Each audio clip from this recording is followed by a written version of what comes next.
Baruch Shem Kevod Malkuto Leolam Vaed. Bendito seja o seu nome e seu reino, é para todos sempre.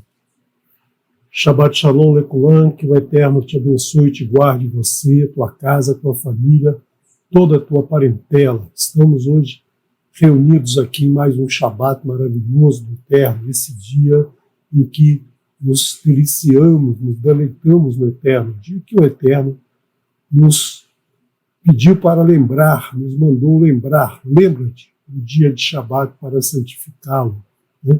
Todo o universo e a vida foi criado em 6 dias, como o Eterno diz. Em 6 dias eu fiz tudo que está acima, que está abaixo, e no 7º dia eu descansei. Então, nesse dia, vocês não façam nada do que é o cotidiano, do que é a rotina diária. Se deleite no Eterno, descansem, reabasteçam a sua energia. E é isso que fazemos aqui hoje, estudando, né? Estudando uma porção da Torá. Não é obrigatório estudar a Torá no Shabat, mas durante a semana nós estudamos as partes da Torá, e no Shabat a gente costuma se reunir em famílias e fazer um repasse em toda a porção, tudo que lemos durante a semana. Então, em cada semana nós lemos um trecho, uma porção, uma paraxá, e no Shabat nós aproveitamos aqui no canal e nos reunimos em famílias, todos, cada um na sua cidade,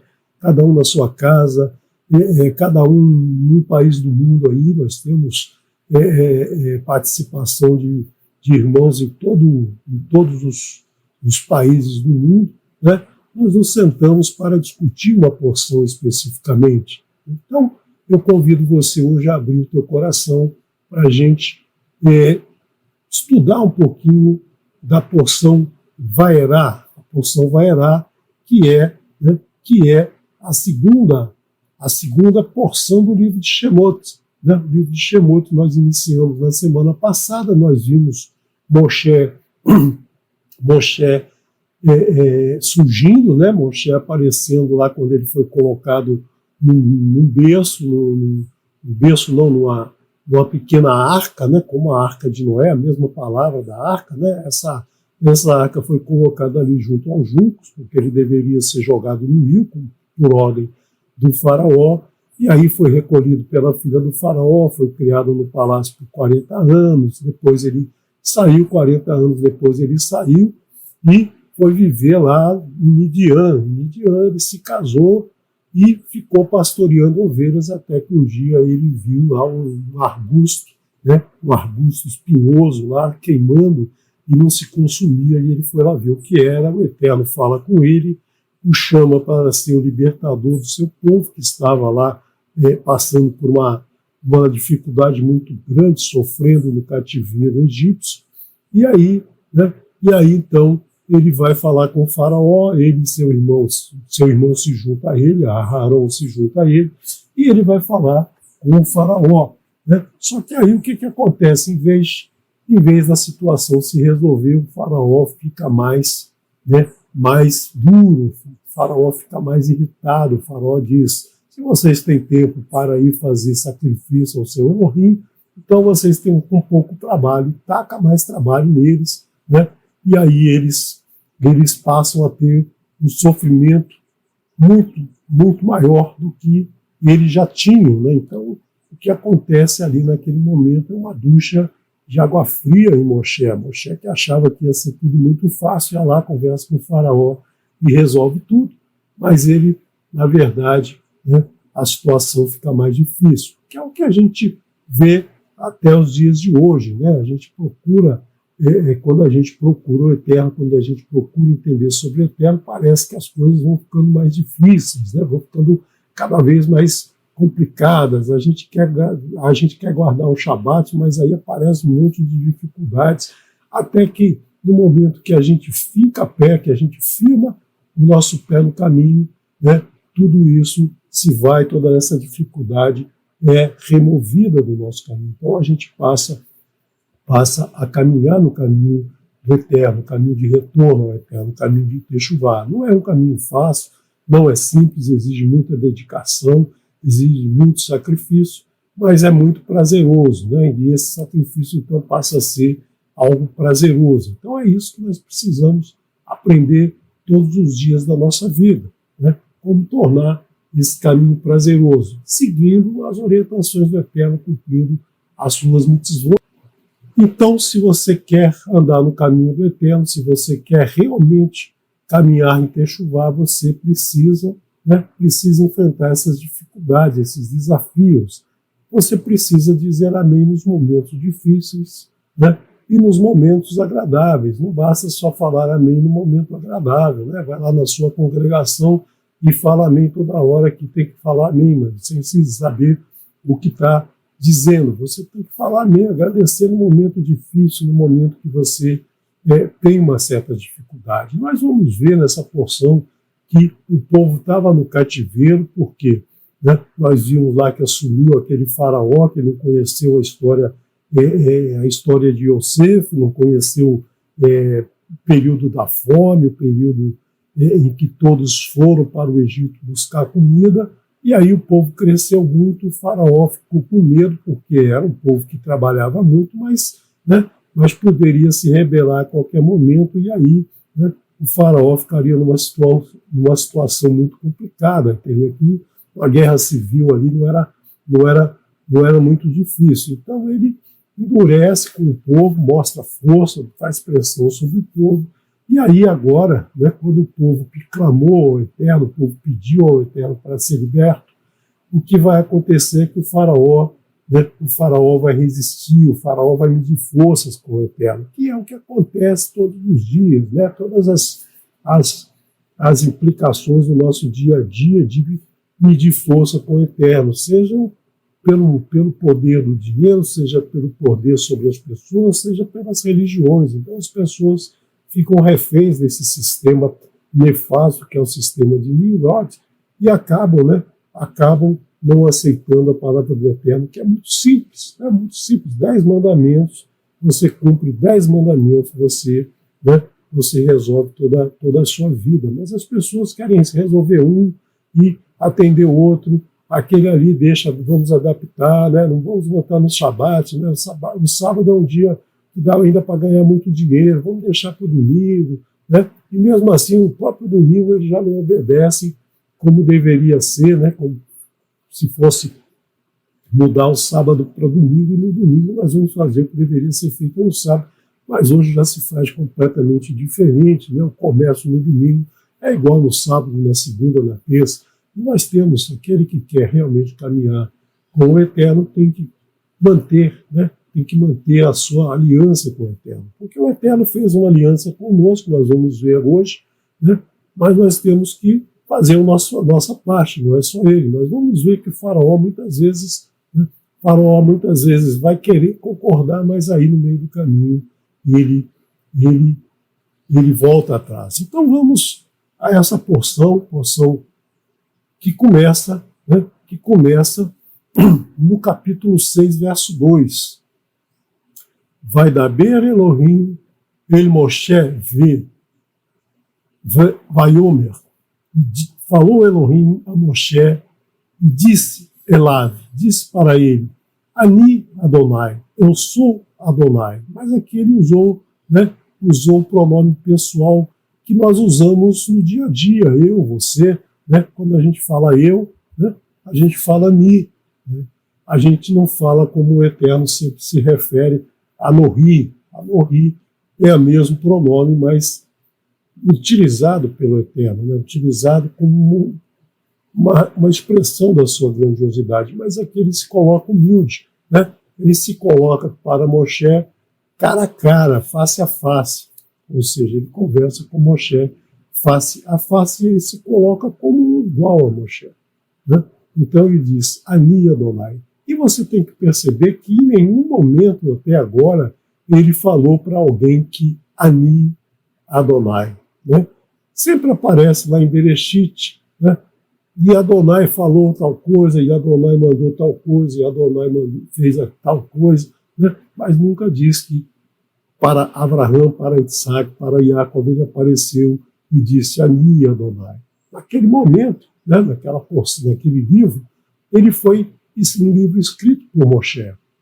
Abraham, Isaac e Jacob não conheciam o Eterno como Adonai.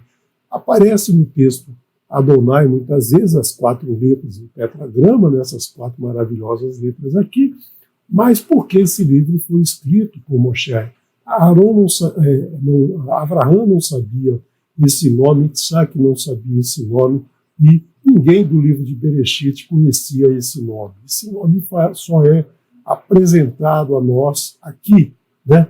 A gente viu lá, por quê? Porque o texto foi escrito depois, com o Eterno aparecendo ali, né?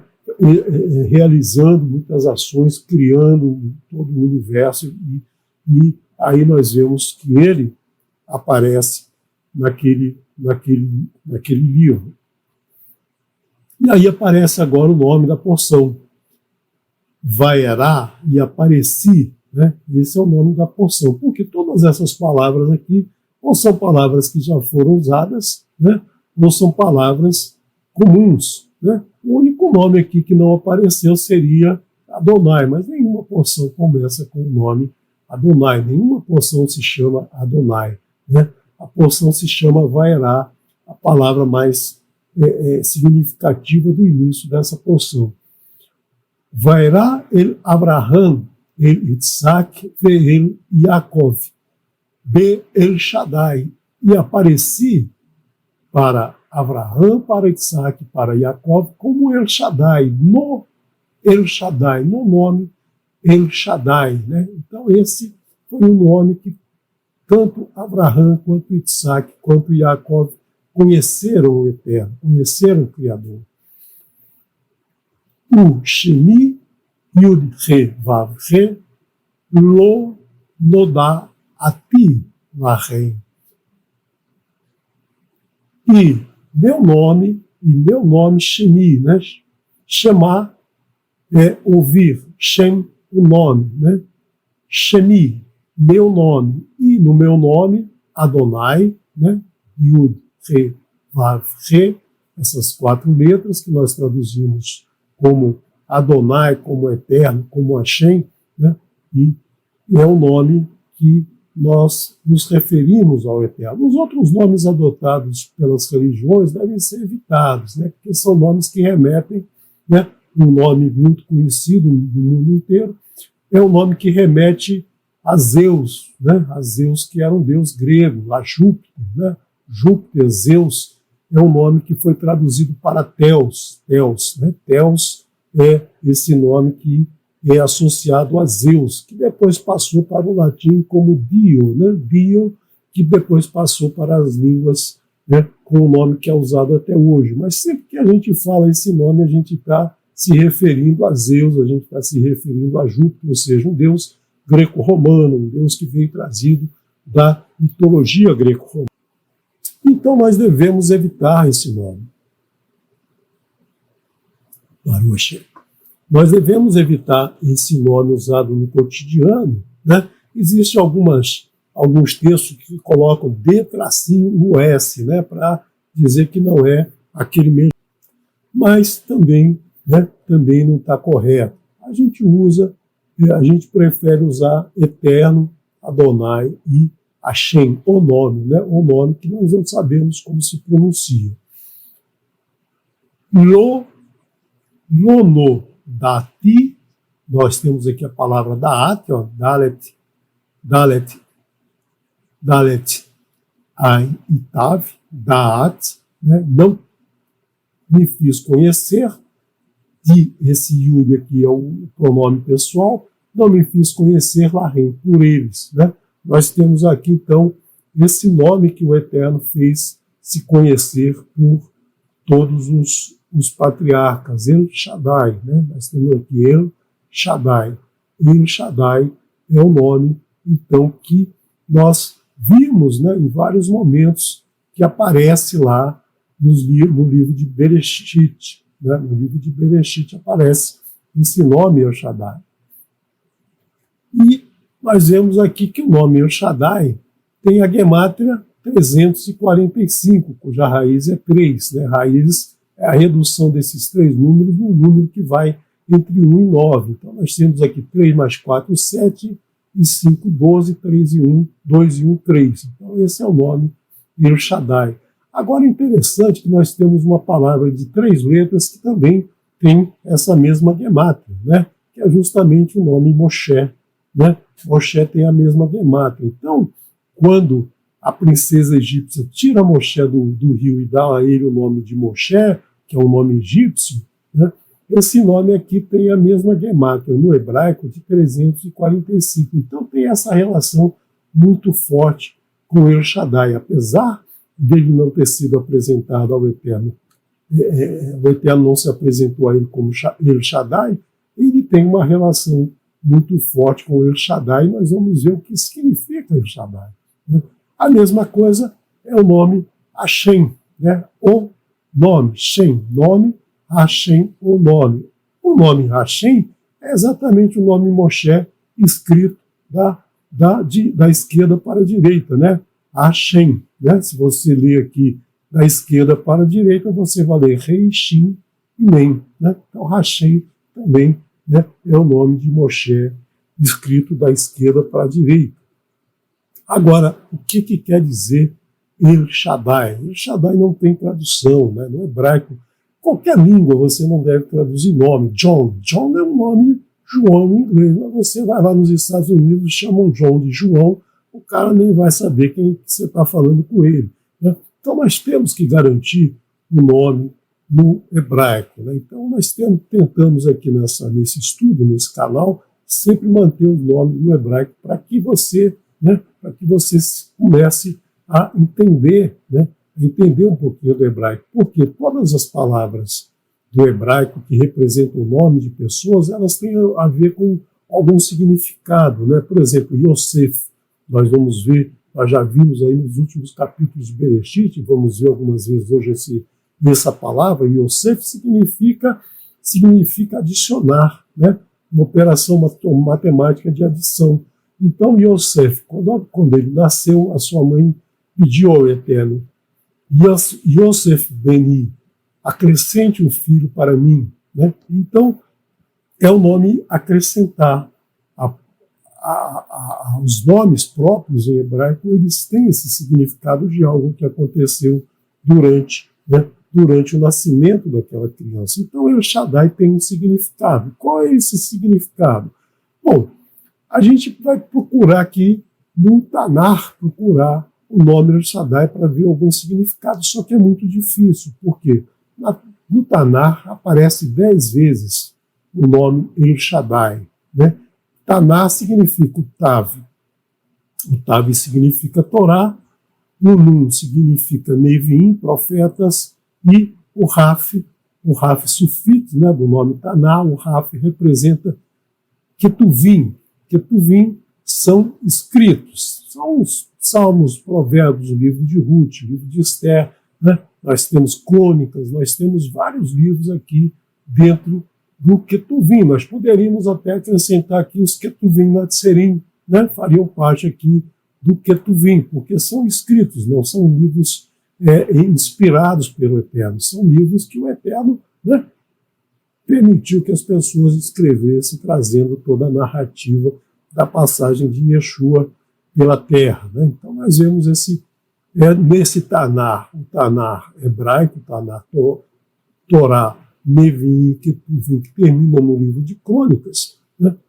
Nós vemos 10 vezes aparecer o nome El Shaddai, 5 vezes aparece em Bereshit. Né?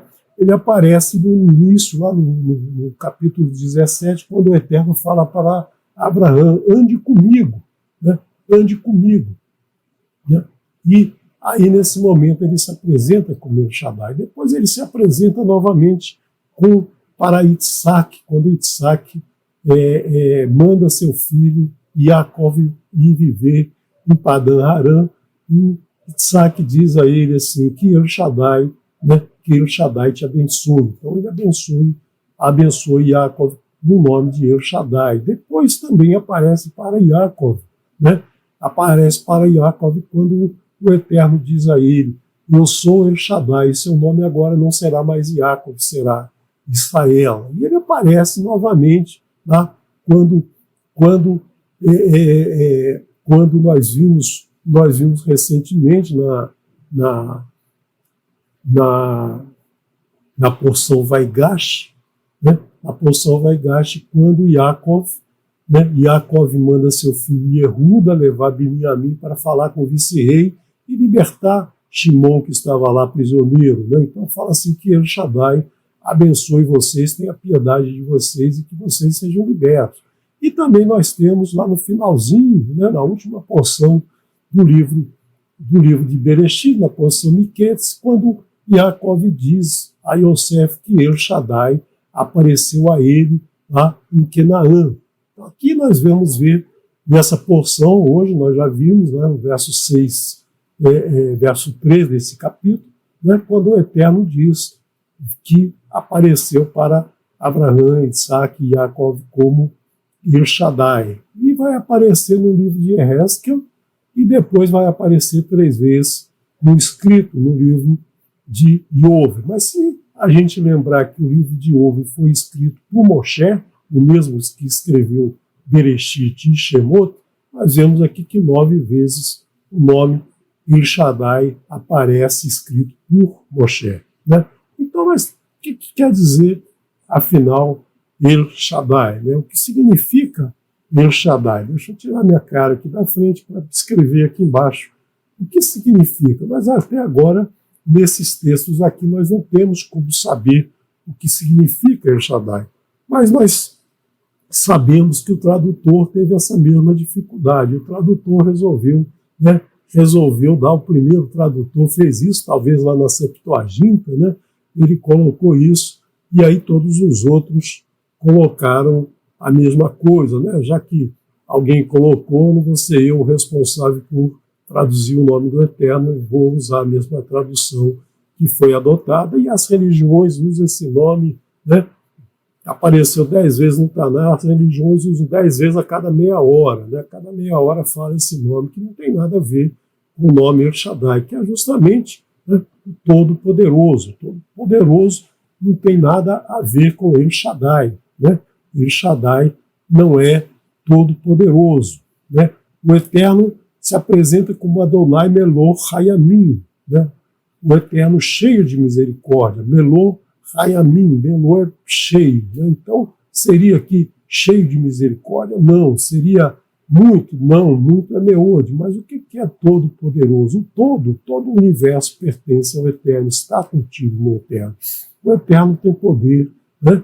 Tem poder assim inimaginável. Então, o que é todo-poderoso? Fica um nome muito estranho. A gente deve evitar usar essas traduções, usar esses nomes que não têm muito significado.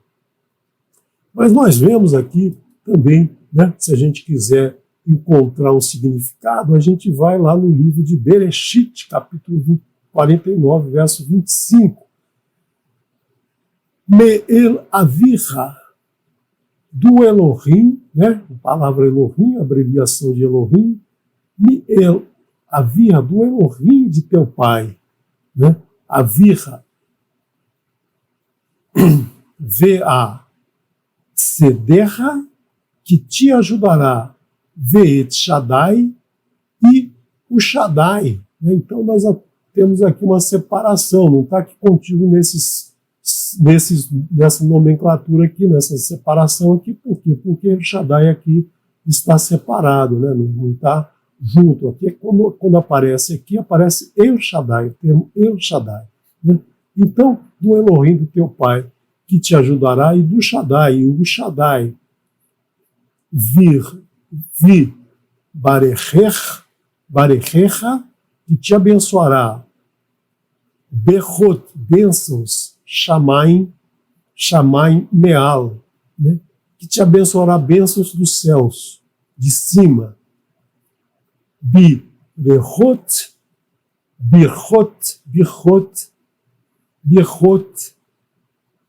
peron,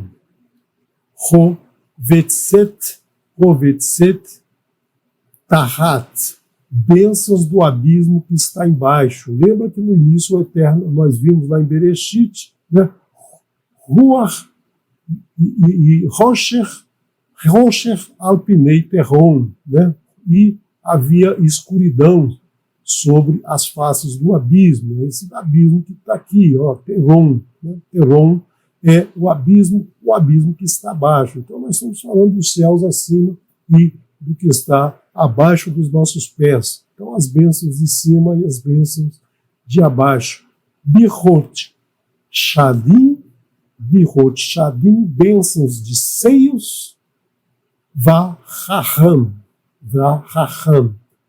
e bênçãos de ventre. Ventre, né? Ventre, a palavra Raham é a mesma palavra de misericórdia. Por quê? Porque a mulher que carrega, né, carrega uma criança no ventre, que aquela criança se desenvolve, é um vislumbre do que é a misericórdia do Eterno, né, que nos sustenta a todo, que nos dá vida a todos, sem esperar nada em troca. Né? Uma mãe que está gestando, ela espera que seu filho seja lindo, maravilhoso, perfeito. Pelo menos a minha mãe achava isso, que eu era lindo, maravilhoso, perfeito. Né? Ela nunca se questiona se isso é verdade ou não, não espera nada além disso, né? Que a gente seja lindo, maravilhoso, perfeito. Essa é um pequeno vislumbre da misericórdia do Eterno. Por isso que o ventre tem esse mesmo nome. E Shadaim, o que são esses seios? Os seios significam Shad significa o seio, a glândula mamária da mulher, né, que se enche de leite, transforma o sangue, o líquido, a gordura, tudo aquilo que está dentro da mulher no alimento, né, o alimento que vai alimentar aquela criança que não tem dente, que não sabe comer, que não sabe pedir comida, né? E a gente já sabe hoje, pela Organização Mundial da Saúde, que o melhor alimento do mundo é o leite materno, né? Então, o melhor alimento é esse leite materno que deve ser consumido naquele período em que a criança está se desenvolvendo, que vai dar a ela, né, vai dar a ela imunidade para várias doenças, vai alimentar, vai desenvolver o seu organismo. Então, esse seio é aquele que amamenta a criança com tudo, né, com tudo que ela necessita, com tudo que ela precisa para se desenvolver, né? E tem mais uma particularidade, né? Esse seio aqui, a mãe dá um mamar para a criança, né? Fica tudo bem, a criança arrota, dorme ali um pouquinho, né? Faz a sua cestazinha ali, daqui a pouco a mãe começa a sentir o peito se encher, a sentir dor, a sentir aquele incômodo, e aí ela já sabe que a criança precisa se alimentar de novo, né? Aí naquele momento que ela vai alimentar a criança já começa a chorar porque está com fome, né? Então ela não pede, ela não fala, mas existe esse mecanismo entre mãe e filho que ela vai, então, amamentar. A mãe que amamenta, ela não esquece do seu filho, como nos disse Yeshaiah, o profeta Yeshaiah. Uma mãe que amamenta seu filho, ela não esquece, porque a sua mama, o seu seio, enche de leite, começa a doer. Se ela não alimentar, o seu seio vai doer muito, né? Agora, e se ela se esquecer? Se ela não percebe que está na hora, o seu seio não inchou, não doeu, então ela esquece do filho, mas o Eterno não esquece de nós. Então, Yeshaiah nos diz isso. Uma mãe que amamenta não esquece do seu filho. E o Eterno, se a mãe se esquecer, eu não me esquecerei. Então, El Shaddai, né? El Shaddai é aquele que nos alimenta, que nos sustenta, que nos dá vida, né? Que nos mantém vivos, que nos mantém em desenvolvimento, que nos mantém saudáveis. E aí, os sábios criaram um anagrama para esse nome El Shaddai, ou seja, cada letra eles atribuíram uma palavra, que é justamente essa aqui, ó, Shomer Datut Israel, Shomer Datut Israel, Shomer, o guardador Datut, das portas de Israel. Então é aquele que vai proteger todo o povo de Israel, aquele que guarda o povo de Israel é justamente Shaddai, para que a gente não se esqueça do significado desse nome. E aí nós criaram também um símbolo para que a gente lembre desse nome Shaddai, né? Shaddai, Shomer Datut Israel. Esse símbolozinho, essa plaquinha aqui, né, é colocada nas portas das casas, né? Só não coloca na porta do banheiro, por razões óbvias, né? Não coloca na porta do banheiro, mas coloca em todas as portas e tem aqui o símbolo o símbolo da letra Shin, né? A letra Shin lembrando aqui Shaddai, né? E isso aqui também nos remete ao livro de Devarim, o Shema, né? No livro de Shema nós ouvimos Moshe nos dizendo: e vocês lembrarão dessas palavras ao entrar e ao sair. Quais palavras que devem ser lembradas? As 10 maravilhosas palavras, os 10 mandamentos do Eterno. Então nós temos que lembrar ao entrar na casa e ao sair da casa. Então aí, quando a gente olha para esse símbolo na porta, a gente tem que lembrar das 10 palavras.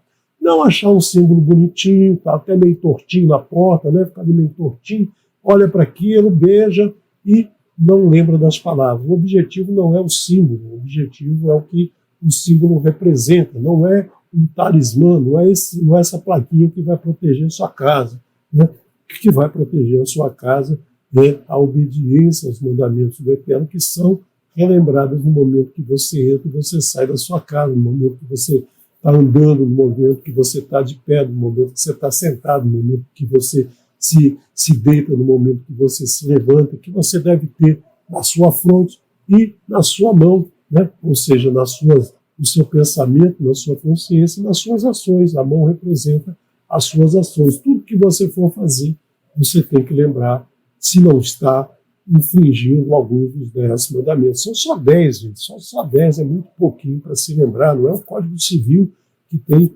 milhares de artigos aí que você tem que lembrar. São só 10 mandamentos que abrangem todos esses milhares do Código Civil. Se a gente obedecesse os 10 mandamentos, não teria Código Civil em nenhum, né, em nenhum país do mundo.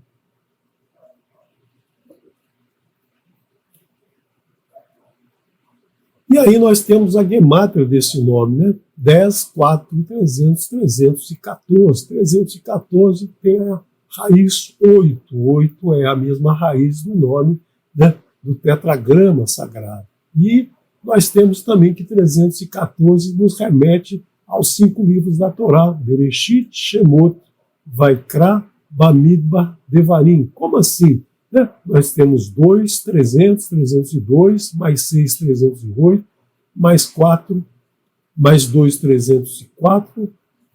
Tem alguma coisa errada aqui. 302, 308, 310, 314. A gemátria não falha, né? A matemática, às vezes o matemático falha na soma, né? Mas aqui nós temos, então, o número 314, nos remetendo aos 5 livros da Torá. Então, isso é El Shaddai, né? Isso que a gente vai nos lembrar quando ouvimos a palavra El Shaddai. E não Todo-Poderoso. Esquece esse nome aí, esquece os outros nomes que as religiões atribuem ao Eterno. Vegan Hakimoti et Briti itam lachet lahem et eretz que na'an et eretz migu dehem asher garu ba. E também estabeleci com eles minha aliança, né? Minha aliança, Briti, aliança, Briti, minha aliança, para lhes dar, para lhes dar a terra de Canaã, a terra em que peregrinaram e viveram como estrangeiros. Eles eram estrangeiros ali naquela terra, né? Então, tanto Abraão, quanto Isaac, quanto Jacob, eles eram estrangeiros na terra de Canaã. Eles viveram ali, mas eles não tinham posse, eles não eram proprietários da terra. A única terra que era de propriedade deles, né, foi a terra que Abraão comprou lá, com idade bastante avançada, que ele comprou a terra de Marpelá, né, a de Reta, ele comprou aquela terra para colocar ali os restos mortais da sua mulher, e também Isaac, né, e também Jacob lá, colocou os restos mortais das suas mulheres, menos Rachel, que morreu no caminho, né, quando voltava de Padã Aram. Então nós vemos aí que o Eterno prometeu essa terra desde o início lá do encontro com Abraão.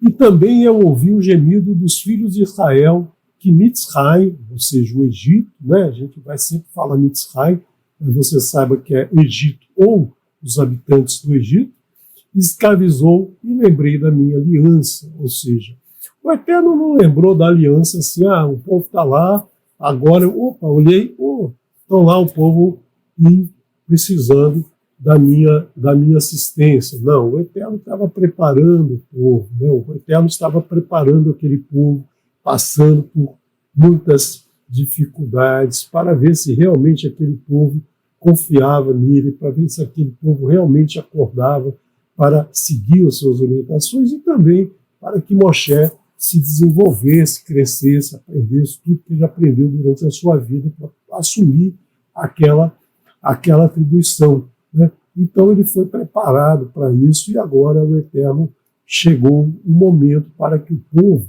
né? Não um momento para o Eterno, porque o momento para o Eterno é o mesmo sempre, não muda, né? Mas um momento para que aquele povo passasse a obedecer, né? E pudesse então ser libertado daquela região. E aqui nós temos, né? Nós temos a palavra Shaddai, né? Palavra Shaddai aqui, né? Nós temos a palavra Shaddai a cada 15 letras. Então nós temos aqui a cada 15 letras a palavra Shaddai, ou seja, o Eterno vai guardar esse povo, o Eterno vai tirar esse povo, vai sustentar esse povo, vai amamentar esse povo nesse momento. Então nós temos aqui a palavra Shaddai embutida nesse texto. Lahem emor, portanto, diga, livnei Israel, aos filhos de Israel, Ani Adonai, eu sou Adonai, ou seja, novamente se apresentando de forma bastante humilde, de forma bastante simples, né? Então, agora que nós seres humanos, passamos a saber que o Eterno é chamado por essas 4 letras. É aqui que a gente vai saber que ele é Adonai e não somente El Shaddai. Ele se apresenta como o nosso libertador, né? Ve'hotzeti etchem mitahat sivlot Mitzrayim ve'hitzarti etchem me'avodaten ve'galti atechem bisroa Metuia.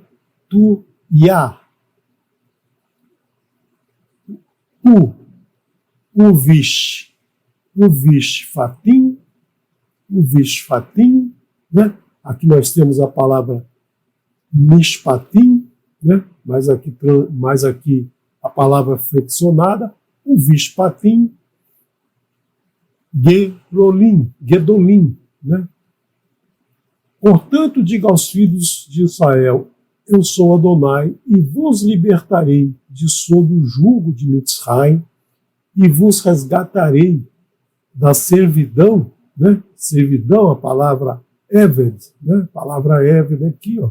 Eved é a palavra servir, trabalhar, né? Mas aqui no sentido de escravidão, e vos redimirei no braço estendido, e em grandes juízos, ou seja, ele vai dar para o povo as 10 maravilhosas palavras para que esse povo liberto pratique essas palavras e continue na liberdade, né? Porque não adianta ser liberto hoje e amanhã começar a cometer atrocidades, desobedecer os grandes juízos do Eterno, e aí vão se tornar escravos novamente, não dos egípcios, aqueles que eles foram libertos, mas de outros egípcios que virão, que estão aí no nosso dia a dia, né? E com o braço estendido, essa palavra braço estendido, né, significa o quê?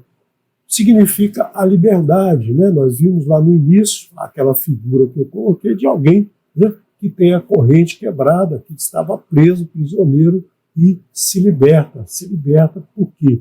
Porque quando o servo atendia ao seu senhor, ele tinha que ficar com a mão nas costas, a mão escondida, a mão tinha que, porque a mão representa ação. Se a mão tivesse levantada, o servo podia a qualquer momento dar um tapa, né, do seu senhor. Então, para garantir a segurança do seu senhor, o servo tinha que ficar com a mão nas costas, a cabeça abaixada, em sinal, né, de servidão total. Isso é até os dias de hoje. Você vê aí os garçons andando com uma mão nas costas e a outra com pano lá segurando uma bandeja, ou então com luva, né, para que não apareça a mão. Isso se mantém até os dias de hoje. Essa forma de se mostrar servil ao outro, né? Então, de ser um servo do outro. Então, ele não mostra a mão. Geralmente, as pessoas que prestam esse tipo de trabalho, elas escondem a mão não aparece. Então, aqui, o Eterno vai dizer que vai libertá-los, né? Vai tirá-los com o braço estendido, ou seja, eles não precisam mais, né, ter um senhor, eles não precisam mais cumprir, esconder a mão, eles podem expor a sua mão, podem trabalhar à vontade, podem fazer tudo o que eles quiserem na vida, que não precisa, né, não precisa estar obedecendo aquele senhor. E essa gemátria dessa palavra, né, Roa Netuyá, essa gemátria é 365, ou seja, vai ter o braço estendido todos os dias do ano. Todos os dias do ano você vai ser liberto. Você só vai ser servo do Eterno, né? Você vai ser servo do Eterno, mas o Eterno não obriga você a fazer esse trabalho pesado, né? O trabalho do Eterno é um trabalho leve. Você só precisa cumprir os seus mandamentos, as suas mitzvot.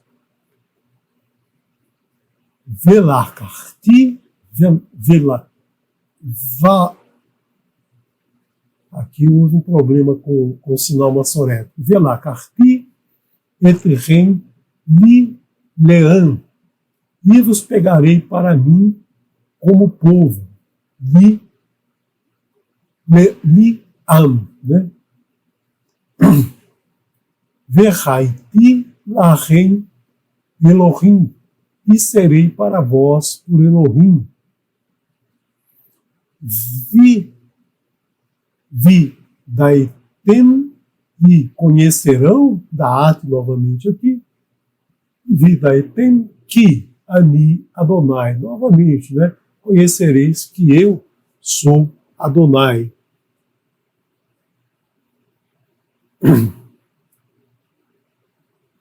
Elohim, o vosso Elohim, Hamotzi aterrem, Mitahat Siv Lot Mitzrayim, que vos libertou de sob o jugo de Mitzrayim. Isso aqui passa a ser, né, vai ser o primeiro mandamento. Vocês conhecerão que eu sou Adonai, o vosso Elohim. Esse é a primeira das palavras. Vocês têm que lembrar disso o tempo todo. Anohi Adonai Elohim, Asher Hotziticha Mieretz Mitzrayim Beit Avadim. Eu sou o Eterno, o teu Elohim, que te tirou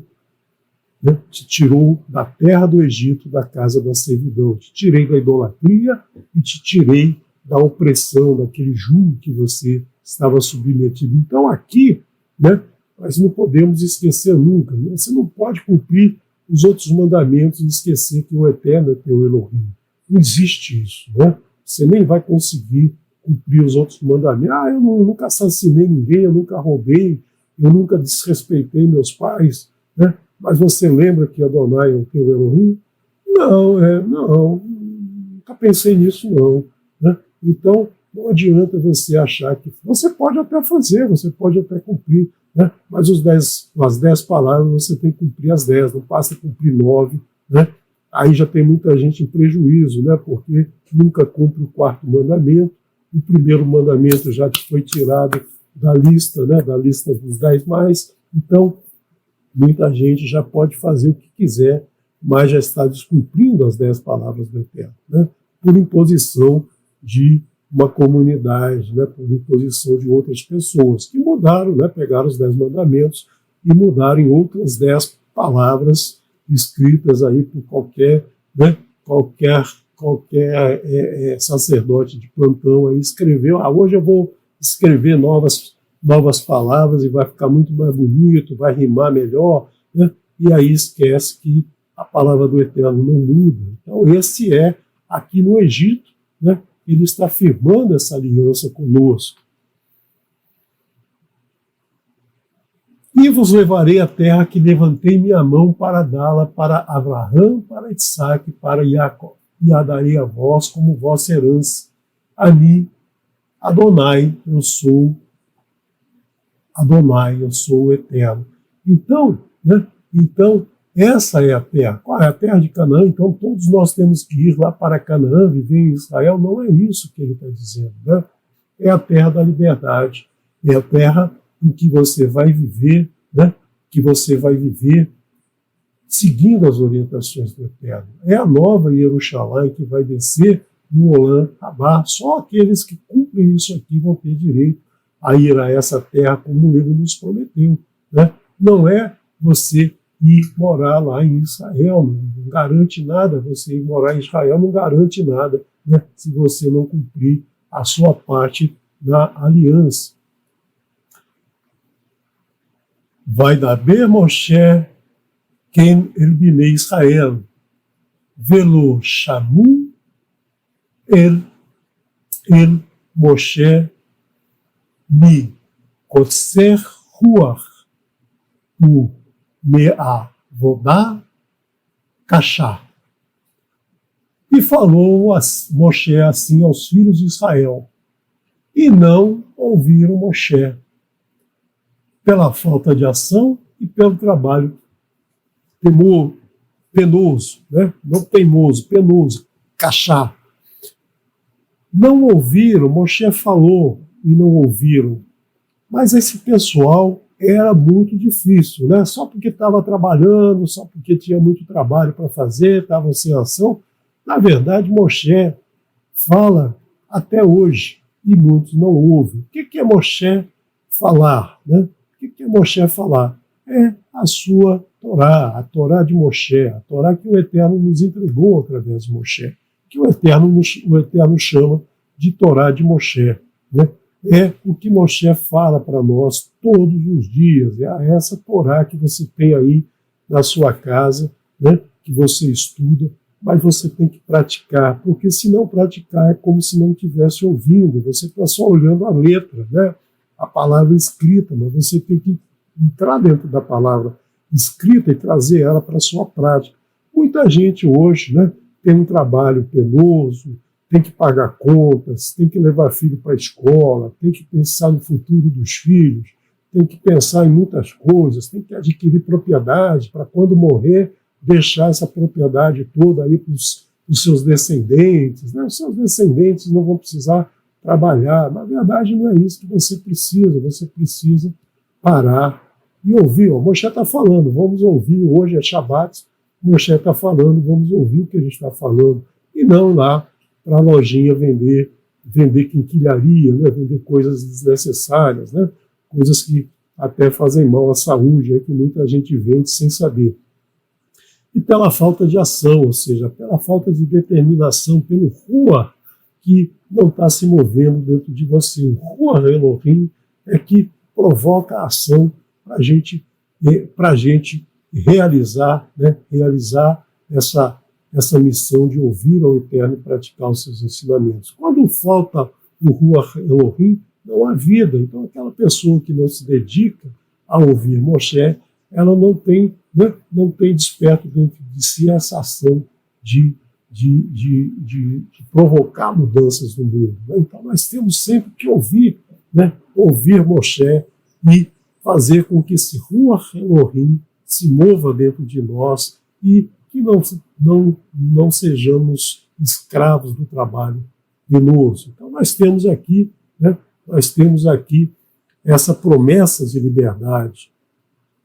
Ani Adonai, e vos libertarei da idolatria, ou seja, a idolatria do Egito, a idolatria de vários deuses, a idolatria de achar que o Nilo é um deus, achar que a escuridão é um deus, que o sapo é um deus, que o crocodilo é um deus, que tudo o que nos dá medo é o nosso Deus. Né? Nós só devemos temer ao Eterno, porque o temor ao Eterno é o princípio da sabedoria. Né? Não o temor de medo, mas o temor de conhecimento e prática da sua Torá.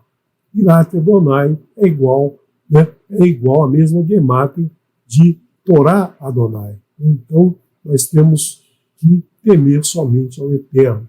E vos resgatarei da servidão, tirarei você desse trabalho pesado, dessa necessidade de você juntar dinheiro, comprar terras para deixar uma herança para o seu filho. A herança não é isso. Né? A herança é a herança do Eterno, não a herança dos teus pais. Veja lá que Jacob juntou uma herança enorme, né? Mas ele colocou a prioridade dessa herança para Yosef,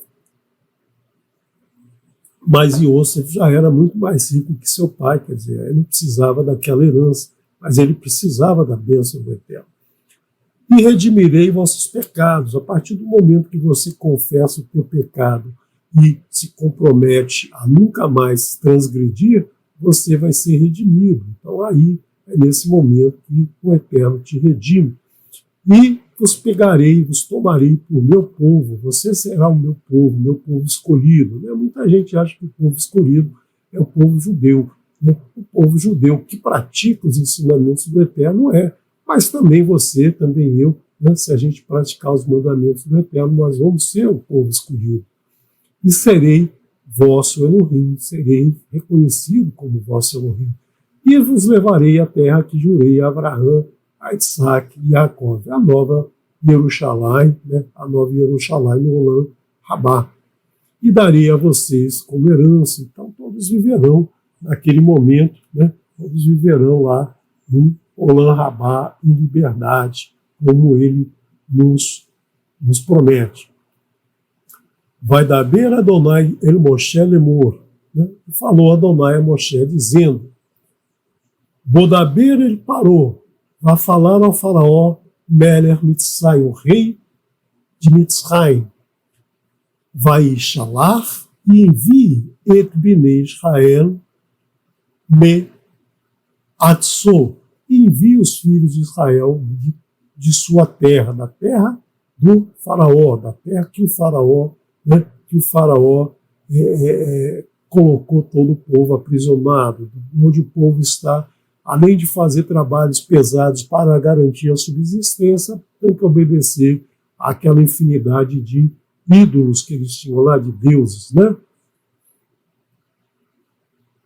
Vai dar bem Moshe lifnei Adonai, lemor. E falou Moshe ante Adonai, aos olhos, né? Lifnei, à frente, aos olhos, né?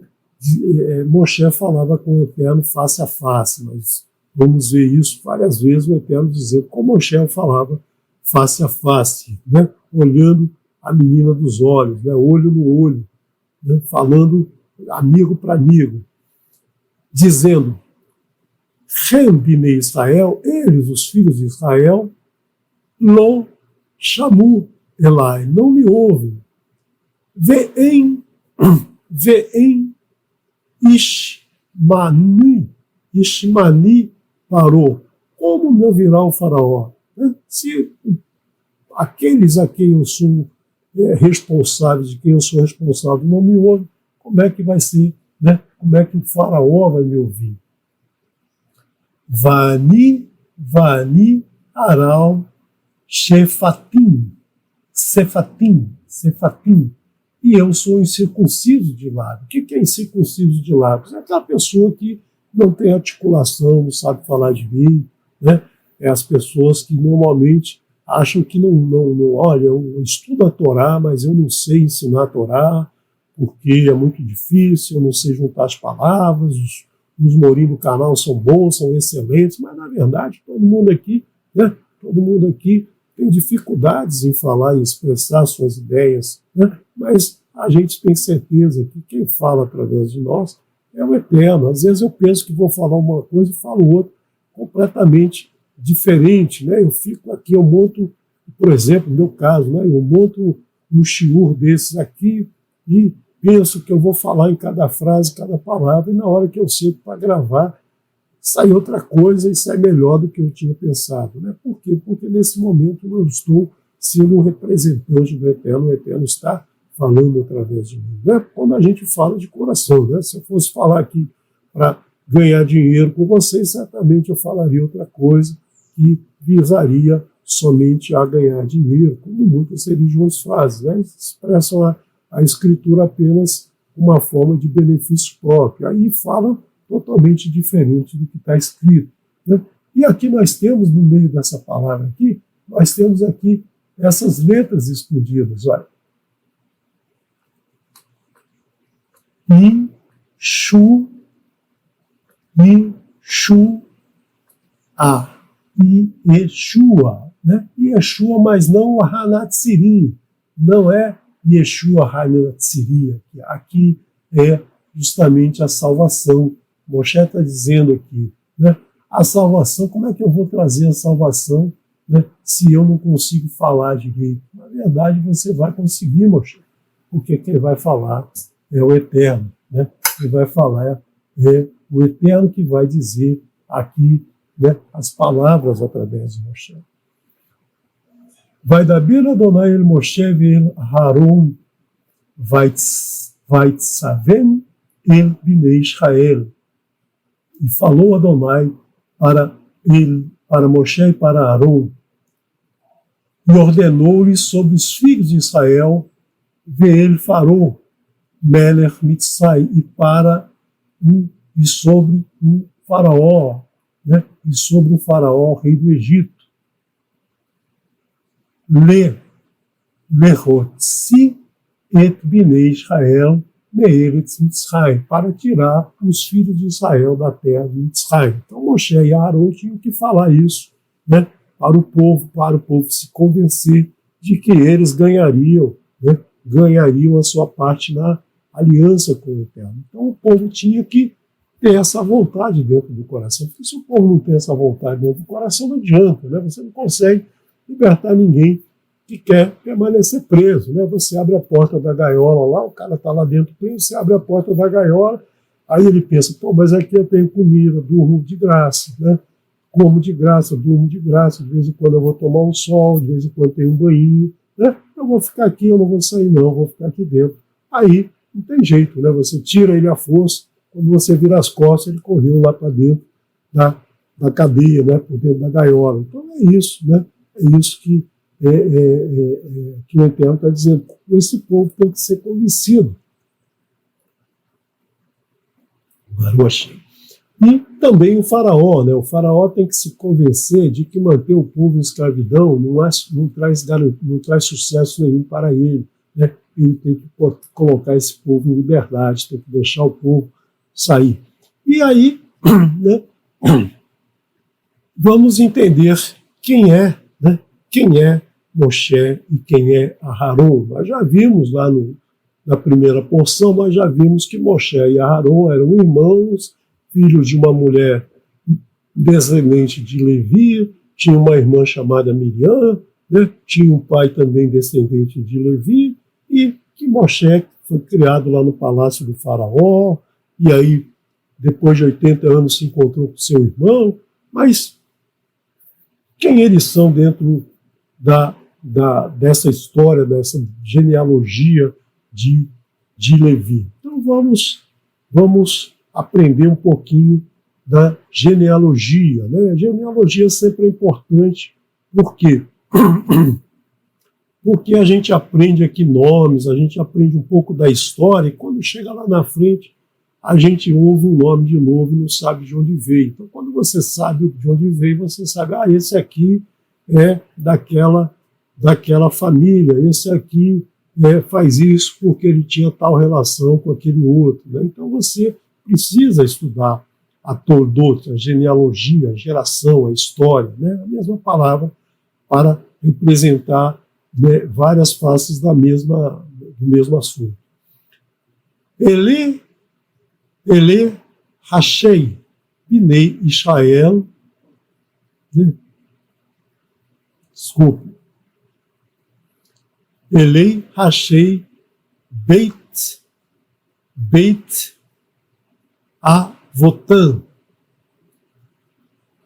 Esses os chefes da casa dos seus pais, né? Da casa dos seus pais. Quem são os pais? Os pais Yaakov, Isaac e Abraão. Então, esses são os chefes da casa dos seus pais. Binei Reuven, os filhos de Reuven,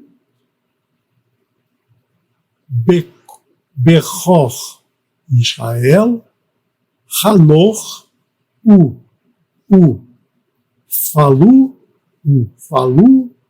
Hetzron,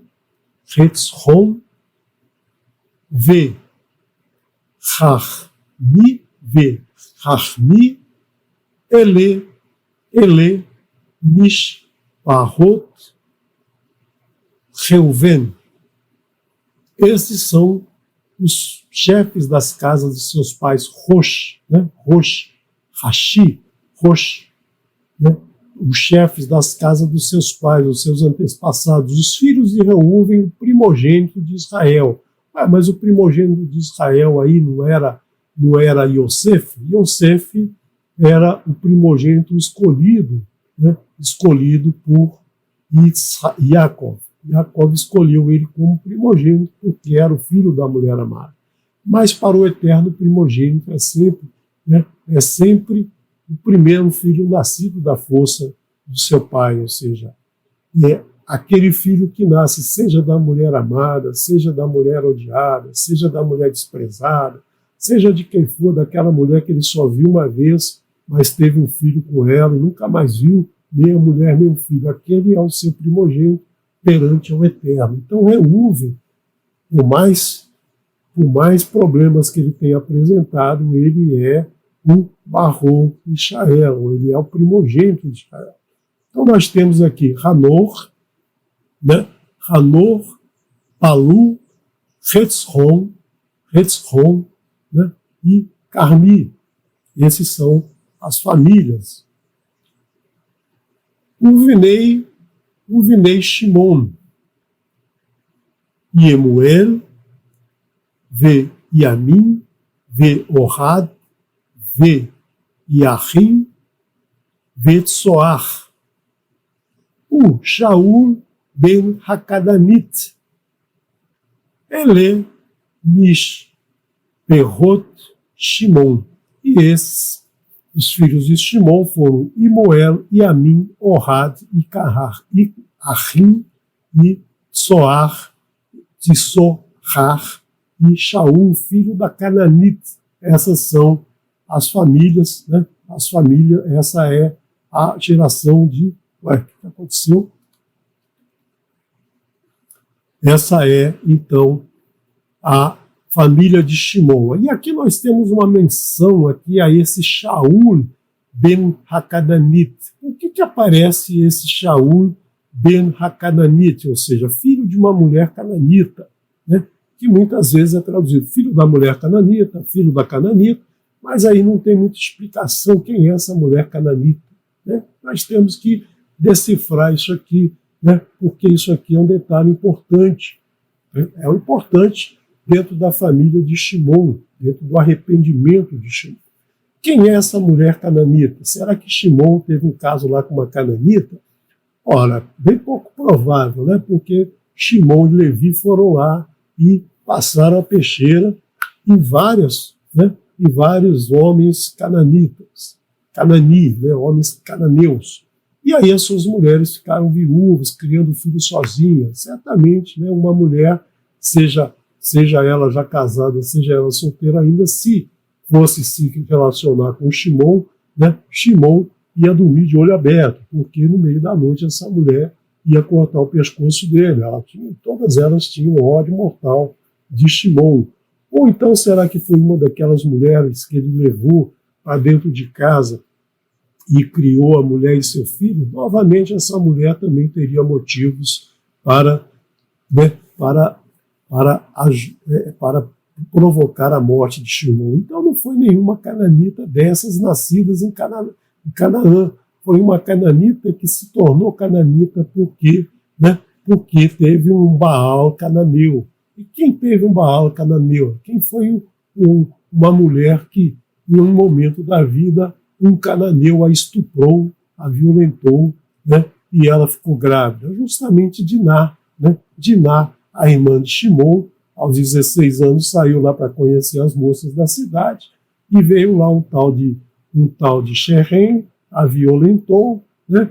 E aí depois ele se apaixona por ela, ele quer ficar com ela, eles prometem lá várias coisas para a família da moça, e aí ela certamente, passado aquele trauma inicial, ela decide então, né, ela acha que vai ser muito bom ficar casada com aquele rapaz, afinal de contas ele já havia estuprado ela, né, e então ela decide ficar com ele quando o seu irmão Shimon vai lá e corta o pescoço, né, mata seu futuro marido e o seu futuro sogro, Ramor, pai de Shechem, mata eles ao fio da espada. E aí ela está grávida, tem um filho, é uma viúva, porque não poderia casar de novo, porque já teve um Baal, né?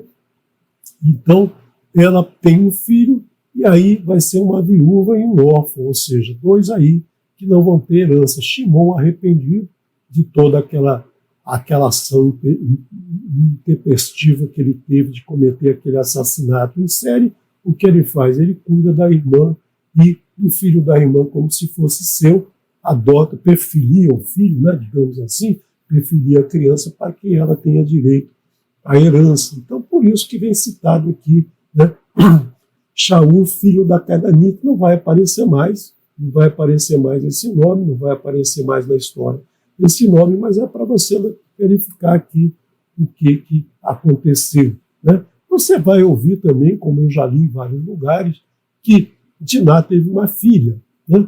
E essa filha, quando nasceu, pequena ainda, Yaakov pegou a menina e mandou lá para ser criada no Egito pelo sacerdote Potifera, sacerdote de On, né? O sacerdote de On criou essa menina, e essa menina cresceu, passou a se chamar Osnat, e foi então com ela que Yosef se casou. Eu acho essa história um pouco meio absurda, porque não existe nenhuma referência na escritura, enquanto Shaul, filho da Cananite, aparece, né? E a Cananite, a mulher, mesmo sendo descendente de Yaakov, a partir do momento que ela tem um marido que é de outra nação, ela passa a ser reconhecida como daquela nação, né? Então, é assim que funcionava na escritura, é assim que está na escritura, e não como hoje, né? Você basta ser filho de uma mulher judia e de um pai qualquer, de qualquer lugar do mundo, que a criança passa a ser descendente de Yaakov. Na verdade, não é, né? Não é apenas na cabeça dos religiosos. Os religiosos acham isso, então tudo bem, na religião vale, mas na escritura, né, a escritura ela não pertence a nenhuma religião, a escritura não fala de nenhuma religião.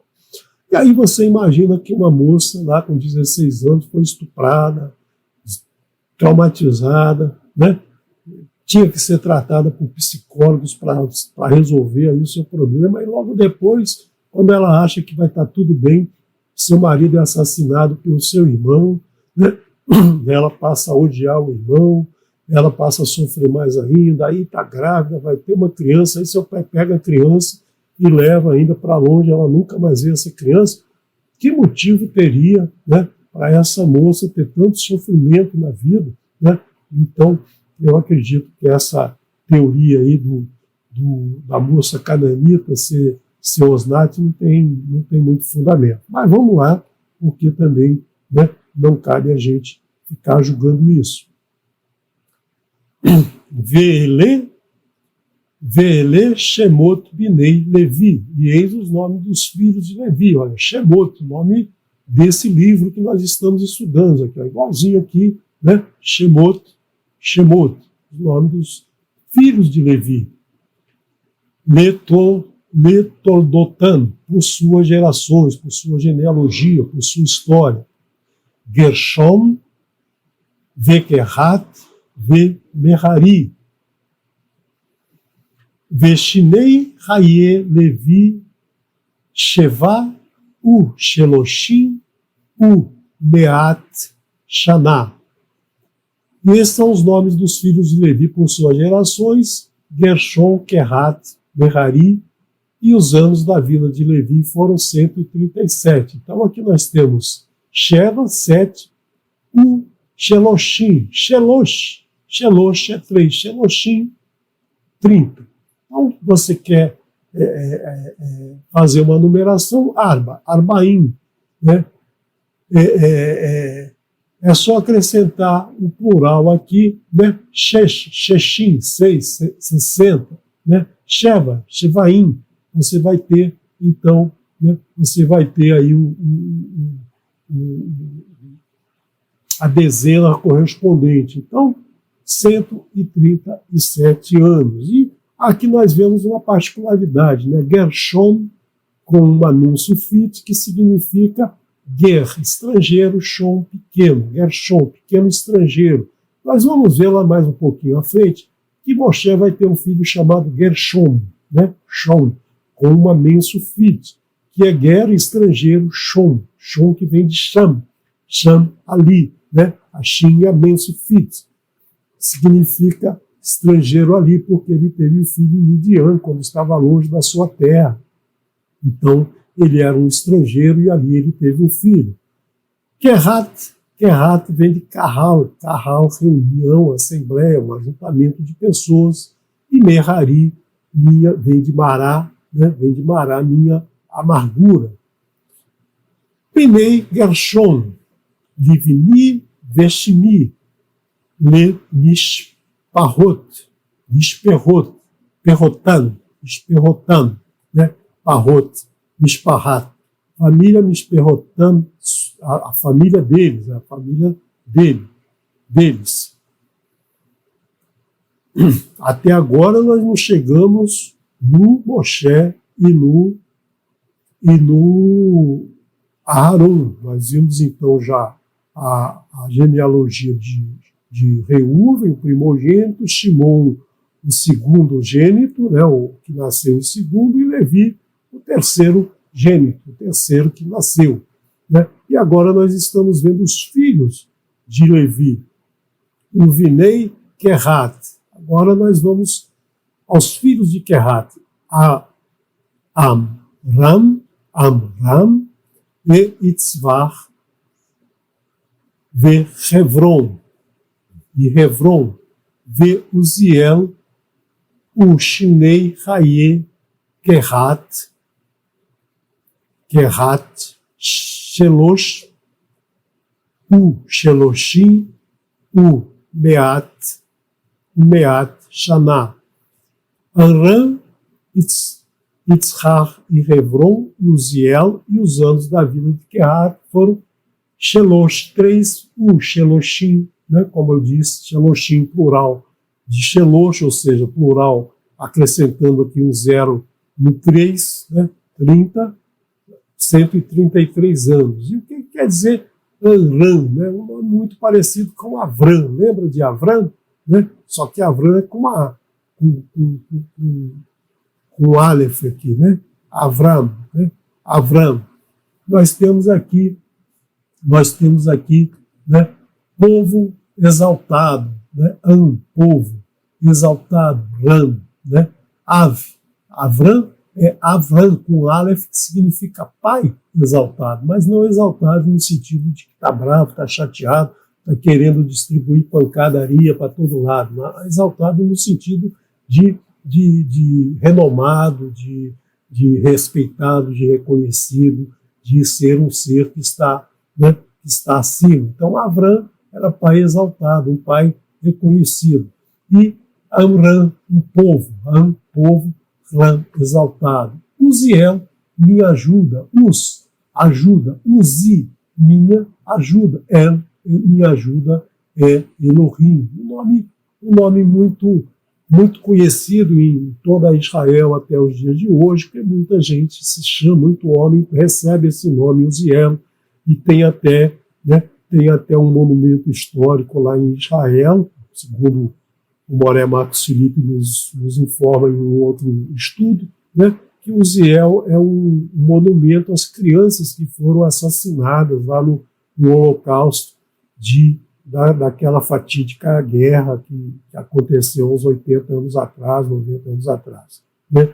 Então tinha uma criança lá que se chamava Uziel, e aí construíram um centro lá contando toda a história que aconteceu naquela época, né? E se chama o Parque Uziel.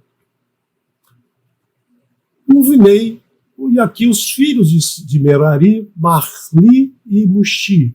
Essas as famílias de Levi por suas gerações. Então nós tivemos Levi e nós tivemos os seus filhos, né?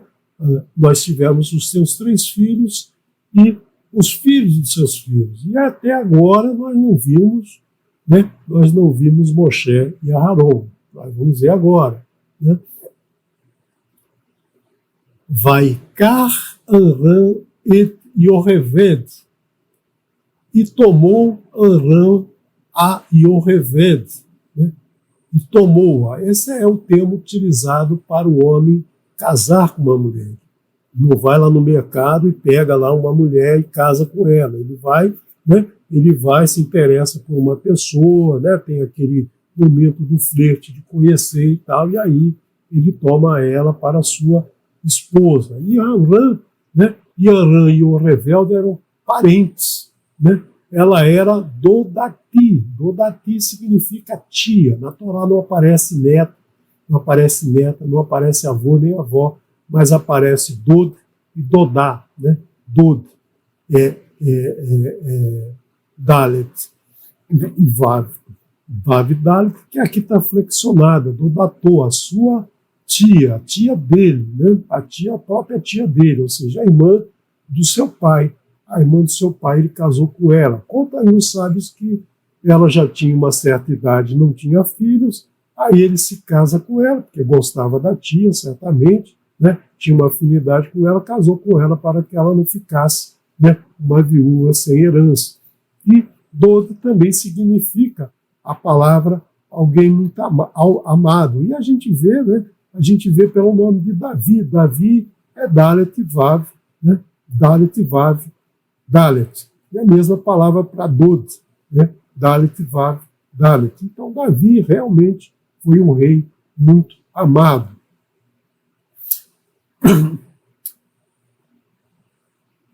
Vai para ele, né? Para ele.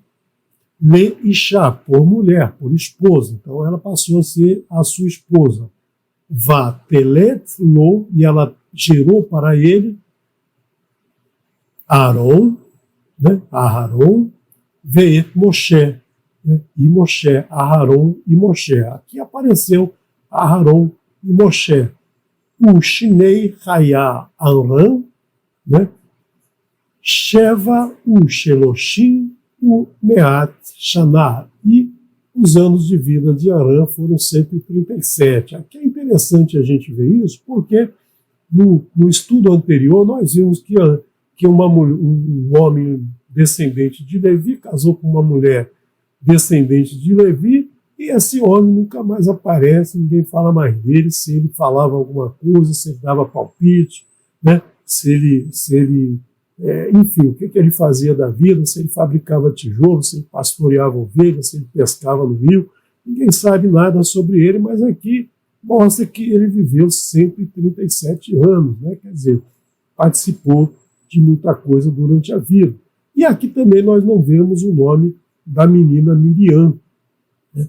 Mas nós vimos no primeiro estudo que Miriam, né? Miriam acompanhou o seu irmão Moshe quando ele foi colocado na arca lá no rio, né? Então Miriam, né? Ela era mais velha que Moshe e Aharon, ela tinha 6 anos, e nós vamos ver daqui a pouco que Aharon tem apenas 3 anos a mais do que Moshe, né? Então nós vamos ver isso já, essa diferença de idades. E os filhos de Itzar, né? Itzar que era o irmão de Aram, Korah. Korach e Nefer e Zerri. Então, nós temos aqui o cidadão Korach, que vai merecer ter uma porção só para ele, né? No livro de Bamidbar nós vamos ver Korach. Lá você vai ver que Korach pretendia ser o sumo sacerdote. Por que ele pretendia ser o sumo sacerdote? Por aqui você vê que ele é, né? Ele é descendente direto do irmão de Arã, ou seja, ele era neto de Levi. Então ele se acha no direito de ser um sumo sacerdote. Se você pular o capítulo 6 de Shemot, você vai achar que Korah apareceu do nada lá e quer ser o sacerdote porque tinha dinheiro no bolso. Na verdade, ele quer ser sacerdote porque ele se achou no direito por ser um descendente de Levi. E os filhos de Uziel, Mishael, Etzafã e Sitri.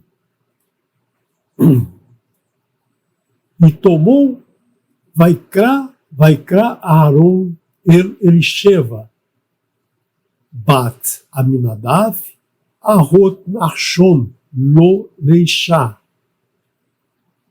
Va Teled Lo et Nadav, Ve et Avihu, Ve et Elazar, Ve et Itamar. E tomou Aharon a Elisheva. Então você vê que o homem tomar a mulher por esposa era o termo utilizado. Ele vai lá e se casa com Elisheva. Elisheva não era da tribo de Levi, mas vamos ver que ela é da tribo de Yehudá, o que era muito complicado na época. Na época não é uma determinação do Eterno, não é uma lei, não é um mandamento que os filhos de uma tribo se casassem com as mulheres daquela tribo. Mas como nós vamos ver lá na frente, no livro de Yehoshua, a terra é dividida e cada um teve lá um pedaço. Se começa o homem de uma tribo casar com a mulher da outra, começa a ter problemas nessa herança, né? Então, a mulher, né, quando não tem marido, quando o homem não tem filhos, a mulher passa a ter a herança. E quando ela se casa, aquela herança passa a ser, né, o seu marido. Se ele fosse de outra tribo, a coisa complicava. Sempre o poder econômico aí influenciando, né, na relação das pessoas. Isso já era uma prática naquela época, né? Naquela época já era uma prática e aí se estabeleceu isso. Isso veio até os dias de hoje, né? Muitos descendentes de Yehudá hoje não se casam, não se misturam para evitar, né, essa questão da herança. E gerou para ele irmã, né, filha de Aminadav. Então bastava simplesmente dizer, e tomou Aharon, a filha de Aminadav, para ele por mulher. Mas aqui está acrescentado, e tomou a Elisheva, aparece o nome de Elisheva. Então essa menina aqui, ela é importante dentro da história, e nós vamos ver que lá na frente os escritos nazarenos têm uma mulher chamada Elisheva, né? Então talvez aquela mulher tenha uma relação com essa Elisheva aqui. Eu não vou entrar nesse assunto porque a gente já está bastante adiantado na hora, ainda tem muito a tratar. Mas além disso, fala que ela é irmã de Nachshon, né? Por que fala isso? Ela é irmã desse cidadão Nachshon, que até agora não apareceu quem é Nachshon. Será que esse cidadão aqui tem alguma importância dentro da Torá? A gente tem que lembrar que sempre que o Eterno coloca uma mulher na genealogia, ela tem um significado muito importante. Sempre que aparece um nome, esse nome é importante, seja por bem ou seja por mal, né? Então, é importante a gente prestar atenção nesse nome Nachshon, né? Quem é Nachshon? Nachshon, ele vai aparecer algumas vezes, mas a gente não ouve ele falar nada, a gente não ouve ele realizando nada. Inclusive, o seu feito mais importante, não aparece o nome dele, a gente acaba descobrindo que ele tem esse nome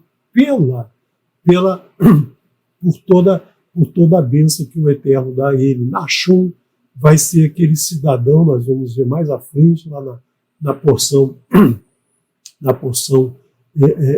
mais à frente, nós vamos ver que Nachshon é aquele aquele descendente de Erudá que, no momento que estão saindo do Egito, o faraó já permitiu que eles saíssem do Egito, eles estão fugindo, o faraó tem o coração endurecido, vai atrás de todo o povo, né, para trazê-los de volta para o cativeiro, e aí eles se deparam com um Yansuf, né, uma lagoa muito grande, né, e eles não têm como atravessar aquela lagoa, e atrás deles está chegando o soldado egípcio, e aí eles se apavoram, desesperam, clamam que Moshe fale com o Eterno, e o Eterno diz: olha, como é que, por que vocês estão gritando aí, né? Resolve isso aí, você tem todas as condições para resolver isso. E Nachshon, né?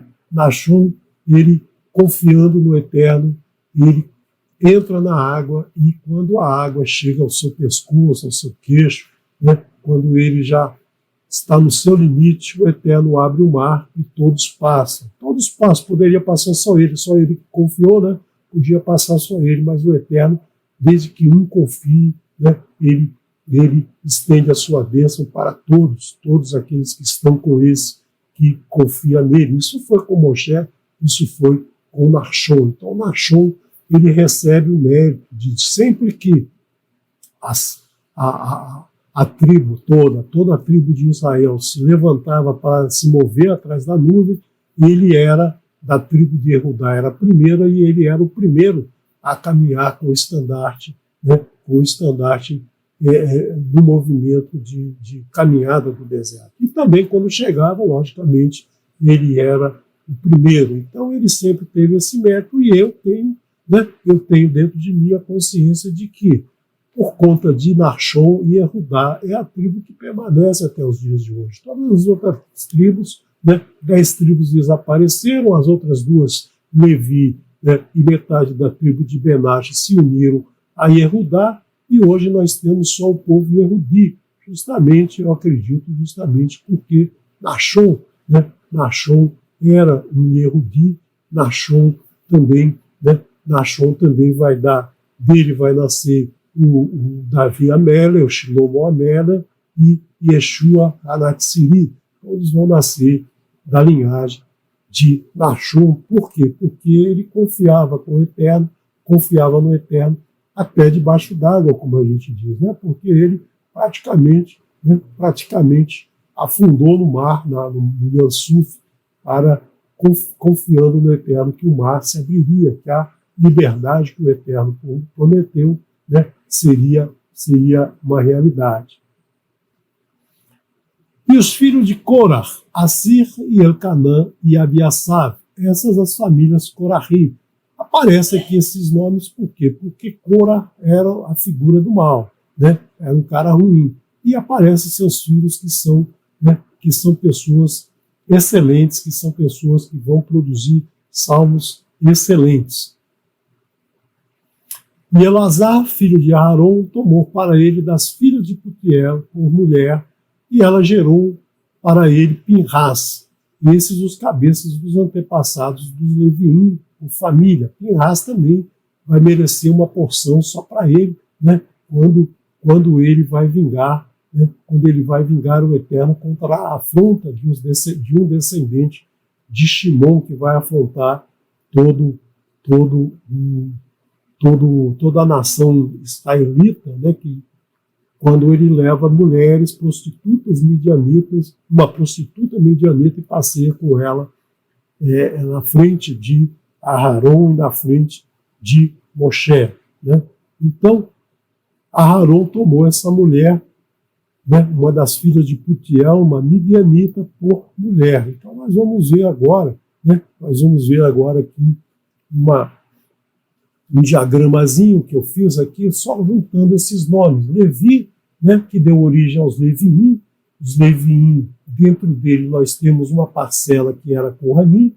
Então todo Kohanim é Leviim, todo sacerdote é levita, né, mas nem todo levita é sacerdote. Eles estão dentro aqui desse grupo.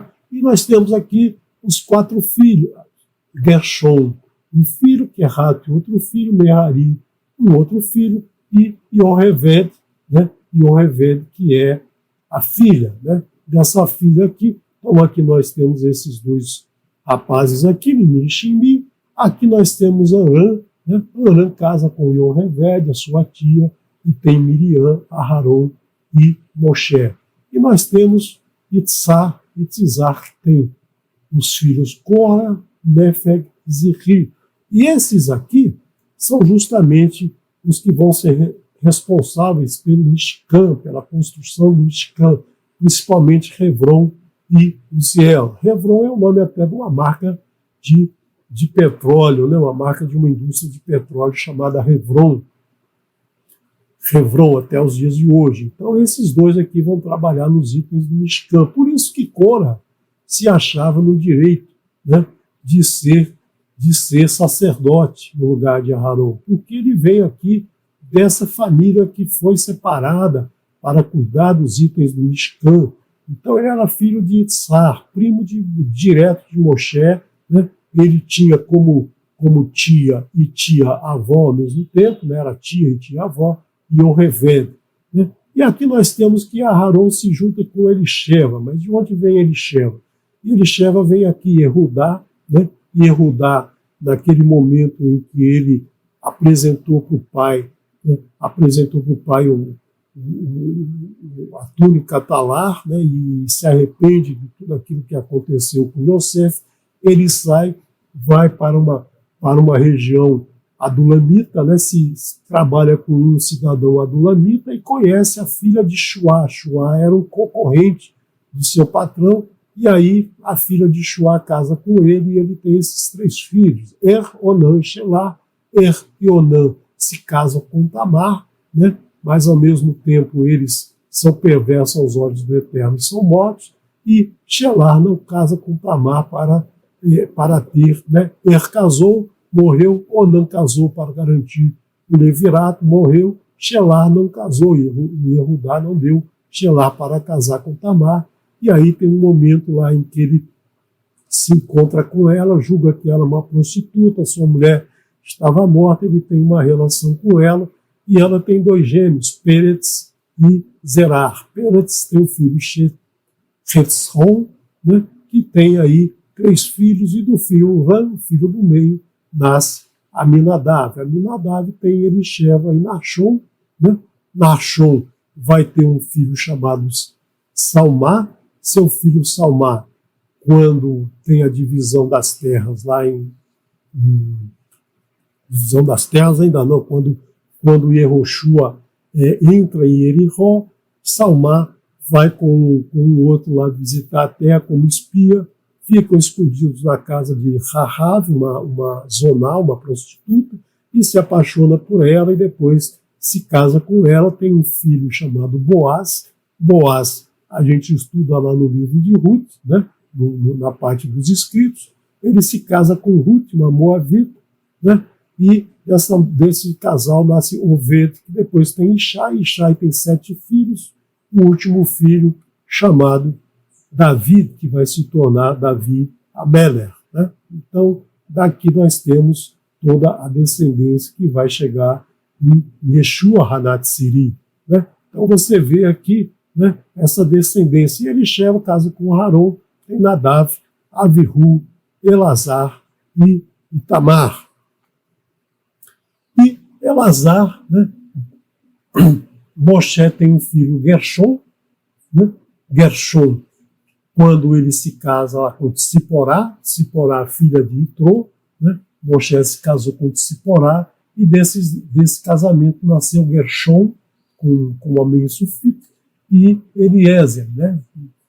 Os 2 filhos dele, com a filha Tsiporá de Itró. Itró tinha 7 nomes e 7 filhos, né? A gente não sabe se era um nome para cada filha, se era um nome para cada deus, que ele era um sacerdote, não sabemos isso, mas sabemos que ele teve esses 7 nomes. E a filha de Putiel, ou seja, aquela que ela é reconhecida do pai Putiel, um dos seus cognomes, né? Ela casou com Elazar e teve Pinhas.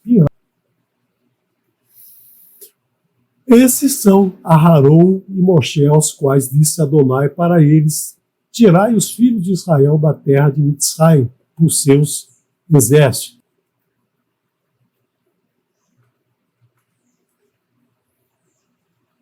Eles falaram ao faraó, rei de Mitzrayim, para deixar os filhos de Israel saírem de Mitzrayim. Esses são, então, Moshe e Aharon. Então, nós vimos aqui a genealogia deles, de onde eles vieram, né? Nós vimos todos esses detalhes aqui da vida de Moshe e Aharon, quem são seu pai, sua mãe, seus primos e primas. Vayehi bayom diber Adonai el Moshe be'eretz Mitzrayim. E foi no dia que falou Adonai para Moshe na terra de Mitzrayim. Vai daber Adonai el Moshe lemor. E falou Adonai para Moshe, dizendo: Daber el parou melech Mitzrayim et kol asher ani diver eleicha. Eu sou Adonai, fale ao faraó, rei de Mitzrayim, tudo que eu disser a ele. Então, tudo que for, tudo que você vai dizer ao faraó é aquilo que eu colocarei na tua boca, é a palavra que eu colocarei na tua boca. Então, não tenha receio, porque tudo que você vai dizer é o que eu colocarei na tua boca. Tudo que eu digo a você. Yomer Moshe lifnei Adonai. Disse Moshe à frente, às faces do Eterno, de Adonai: Ren ani aral sifatim. Eis que sou incircunciso de língua. Ve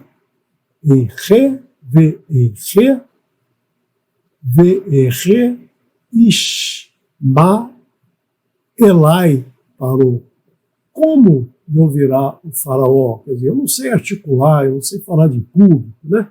Os maiores medos que existem na humanidade, né? Segundo pesquisas aí, os maiores medos é falar em público, né? Chegar na frente, tem gente que fala o dia todo, mas chega na frente de meia dúzia, tem que fazer um discurso, fecha a boca, não consegue falar, não articula de jeito nenhum.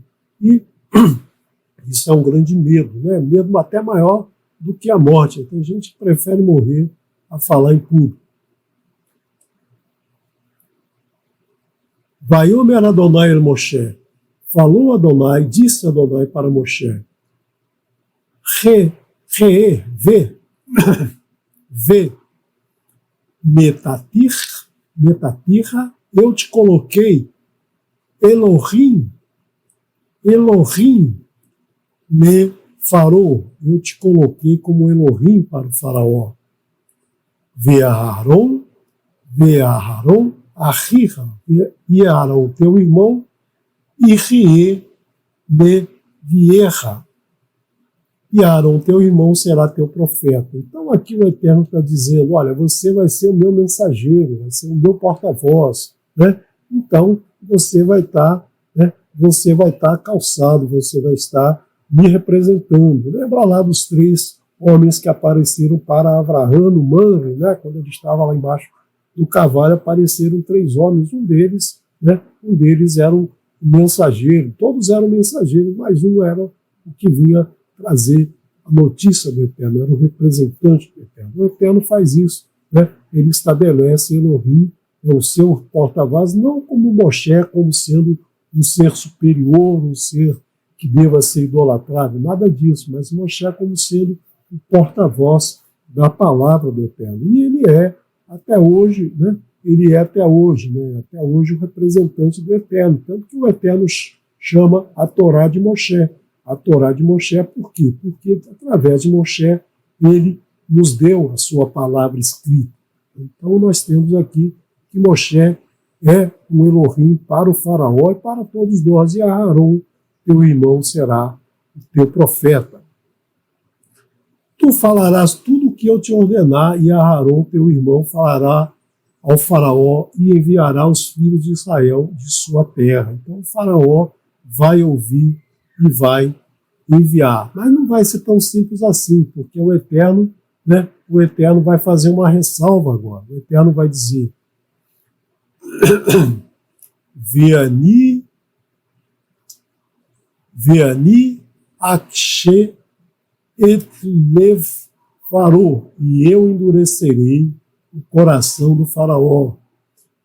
Verri, verri, beiti et atotai, veet mofitai, beeretz mitzrayim, e multiplicarei meus sinais e meus milagres na terra de Mitzrayim, ou seja, na terra do Egito. Então o Eterno vai mandar muitos sinais para que o faraó entenda, entenda que deve obedecer. E o faraó vai ter a opção de obedecer, assim como todos nós. Nós recebemos, todo momento nós recebemos sinais do Eterno, milagres que ele faz para todos nós. Mas nós não ouvimos, a maioria das vezes nós não ouvimos, nós acordamos e não agradecemos por estar acordado. Nós tomamos café, não agradecemos por tomar café. Nós vamos ao banheiro, não agradecemos por ter condições de ir ao banheiro sozinhos e realizar lá a tarefa que nós temos que realizar. Nós não agradecemos todos os momentos desses milagres que acontecem no dia a dia. A vida é um milagre, você ter a vida é um milagre que você deveria agradecer todos os instantes, mas a gente esquece, a gente endurece o coração. O coração duro é justamente isso, é desobedecer ao Eterno, é não ouvir os seus ensinamentos, ver os seus sinais, achar maravilhoso um passarinho voando. Eu acho fantástico o passarinho voar. Toda vez eu tenho na janela aqui, a gente sempre coloca uma fruta na janela para os passarinhos vêm, cantam, comem um pouquinho, vão embora, sai voando assim do nada, está parado, sai voando. Aí você fica imaginando um avião para levantar voo, quanto de energia ele precisa, quanto de pista ele precisa para correr. O passarinho do nada sai voando. É um milagre, que todo dia, toda vez que eu olho, eu agradeço ao Eterno por poder ver esse milagre acontecendo. Então a gente vê esses milagres acontecendo e não percebe, não percebe que isso é obra do Eterno. A gente mantém o coração duro, mas não podemos manter esse coração duro. Por que manter o coração duro? Como nós vamos ver lá em Mishlei Provérbios, em Provérbios nós temos Ozé Torá Yahelu Rasha Ve Shomre Torá Itgaru Van. Abandonar a Torá é louvar o ímpio, Rasha, o ímpio. E guardar a Torá é ir contra ele, contra ele. Então, aquele que abandona a Torá está dando, está louvando aquele ímpio, que conhece a Torá também, mas usa a Torá para seu benefício próprio, não para ensinar a viver bem. Então, quando alguém deixa de seguir a Torá, ele está dando, ele está engrandecendo esse ímpio. Olha quantos ímpios foram engrandecidos durante a história por seguir ensinamentos totalmente errados. Guardar a Torá e ir contra eles. Se você enfrenta os ímpios com a Torá, eles não se criam. Notser Torá ben mevin verroe zolelim e arlim aviv. Manter a Torá, a palavra notser, a palavra que dá origem a natsere, a natsere, aquela planta que está morta, aparentemente está morta, mas ela mantém dentro dela a vida e renasce. Manter a Torá, meu filho, é discernir. Meu filho não, filho. Manter a Torá, filho, é discernir, é ter discernimento, é ter entendimento, é ter sabedoria. Agora, pastorear coisas inúteis envergonha seu pai, ou seja, quando você deixa de estudar a Torá para ver mídia social, fofoca, violência, pornografia, enfim, tantas outras porcarias que aparecem na mídia de hoje, você está envergonhando seu pai, ou então fazendo coisas inúteis. Messir Asno me chamou a Torá. Gam tefilatô toevá. Aquele que evita o ouvido, né? O ouvido de escutar a Torá, também sua oração é abominação. Tefilatô toevá. Ou seja, não adianta, né? Não adianta você achar lá que as instruções que você recebe de um grupo de pessoas, aquelas orações que duram lá horas, né, que fica lá em recolhimento, fazendo orações e tal, mas que não tem, né, não tem Torá, que você não escutou a Torá, que você não segue a Torá, essas orações não servem para nada. Né? É melhor você ir jogar bola, é melhor você ir ver porcaria na internet do que ficar perdendo seu tempo orando, porque isso não vai servir de nada. Né? Então você deveria escutar a Torá, praticar a Torá, que aí sim a tua oração vai encontrar, né, vai ser dirigida ao Eterno. E não precisa ser 2 horas, às vezes uma palavra, 2 palavras são suficientes, porque o Eterno ouve o teu coração. Né? Aquele que não ouve a Torá e simplesmente faz orações rimadas, né, rebuscadas e tal, né, com cantorias, com um monte de coisa lá pulando, né, faz isso, o Eterno não está nem prestando atenção nessa palavra.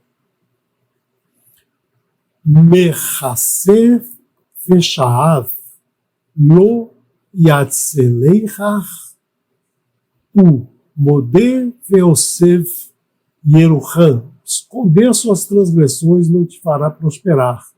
Confessar e abandonar alcançará misericórdia. Ou seja, não adianta transgredir e esconder a transgressão. O Eterno sabe que você transgrediu, não adianta isso. Ao contrário, né?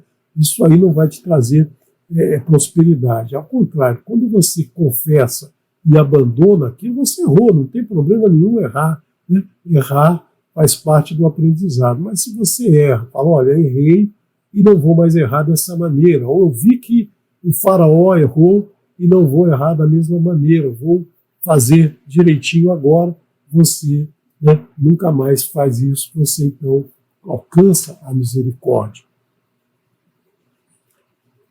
Ashirei Adam, feliz um ser humano, feliz um homem, né? Mefared Tamid Umakshe Libo e Pol Beraá. Feliz o homem que teme continuamente, endurecer seu coração fará cair na desgraça. Então, feliz o homem que não anda sob o conselho dos ímpios, não se senta com os escarnecedores, nem trilha o caminho dos ímpios. Né? Então, esse é o homem feliz. Não endureça o seu coração. Aqui nós temos no capítulo 29, verso 1, Ish Torahot Makshe Oref Petá Ishaver Veem Marpé.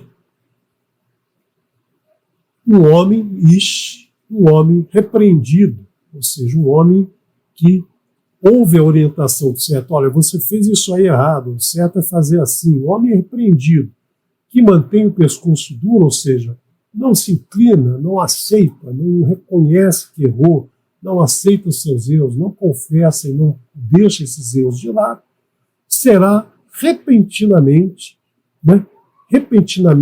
quebrado, quebrar, né? Shabat, a quebra da rotina da semana. Então é a quebra do descanso. Né? O descanso é vir lá na toada, aí você tem o Shabat, a quebra daquela toada.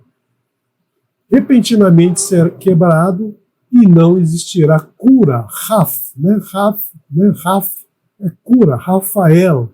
A cura é o Eterno. Né? A cura é o Eterno. Rafael. Mahafá.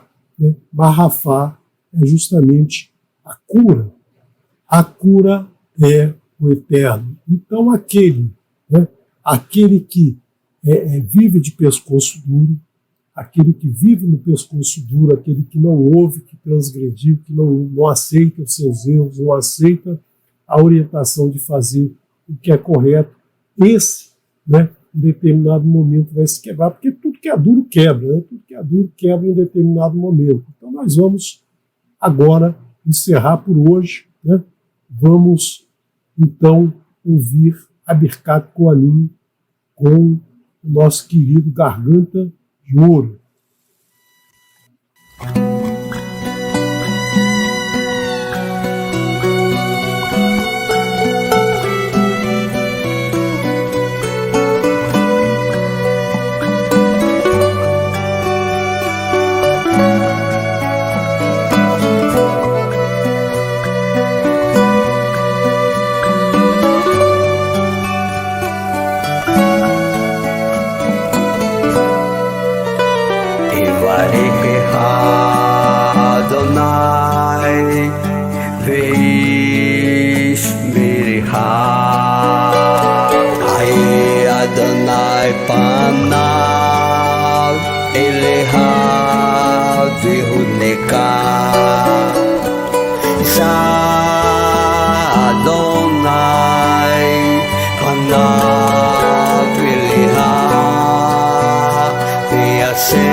Que o Eterno te abençoe e te guarde, resplandeça Adonai o seu rosto sobre ti e tenha misericórdia de ti.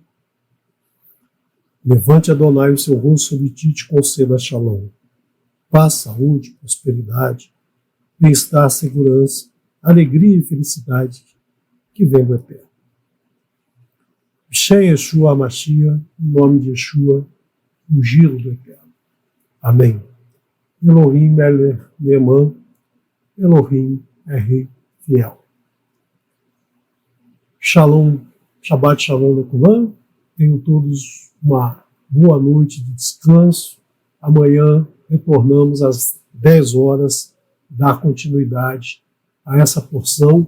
Vamos então ver os sinais, os primeiros sinais, as maravilhas que o Eterno vai mostrar ao povo ivri, povo hebreu que está lá no deserto, no Mitzrayim, desculpa, e também, né, o que é maravilha para esse povo é uma praga para o Egito, vai trazer muita coisa ruim para o Egito, né?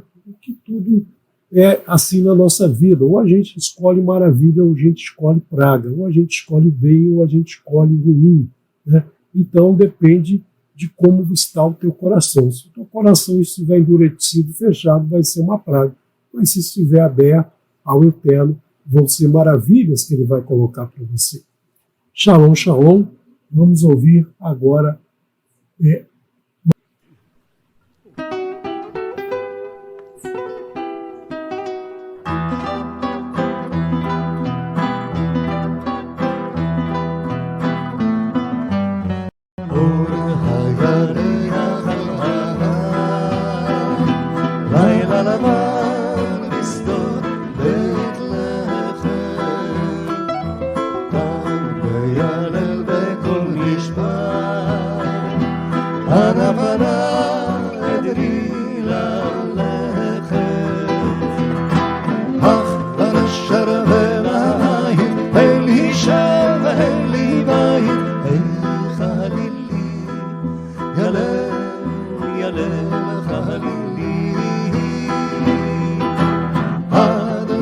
הוסיף ללכת, אם תרמי לרחם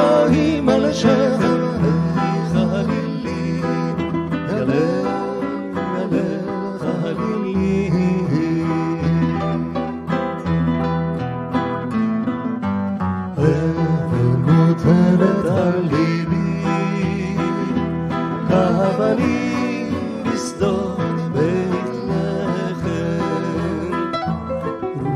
רוח עובר בעשבים, הנפנה אדרי ללחם. היי שם בסוף הדרך, אל תחכי עד ערב,